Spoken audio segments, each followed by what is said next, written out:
লোটে মাছের ঝাল বানানোর জন্য প্রথমে আমরা লোটে মাছগুলোকে আমরা নুন হলুদ দিয়ে ম্যারিনেট করে রেখেছি।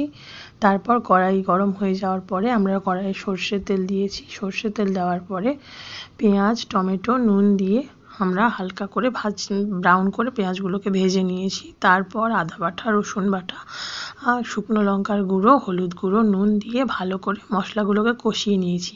মশলাগুলোকে ঠিক ততক্ষণ কষতে হবে যতক্ষণ না মশলা থেকে তেল ছেড়ে বেরিয়ে আসছে। তা বেরিয়ে আসার পরে ম্যারিনেট করে রাখা মাছগুলোকে দিয়ে ঢেকে রাখতে হবে। ঢেকে রাখার পরে আস্তে আস্তে জল বেরিয়ে আসবে। জল বেরোনোর সঙ্গে সঙ্গে মাছগুলোকে ভালো করে নেড়ে নেড়ে কষতে হবে। স্বাদ মতো নুন কাঁচা লঙ্কা কুচেরা সেটা আপনারা চাইলে অপশনাল দিতেও পারেন নাও দিতে পারেন, সেগুলোকে দিয়ে ভালো করে নাড়িয়ে নিতে হবে। নাড়িয়ে নেওয়ার পরে মাছগুলো ঠিক যখন পুরো জল শুকিয়ে শুকনো শুকনো হয়ে আসবে তখন আমাদের লোটে মাছের ঝাল রেসিপি রেডি। ভালো লাগলে চ্যানেলটিকে সাবস্ক্রাইব করে পাশে থাকবেন।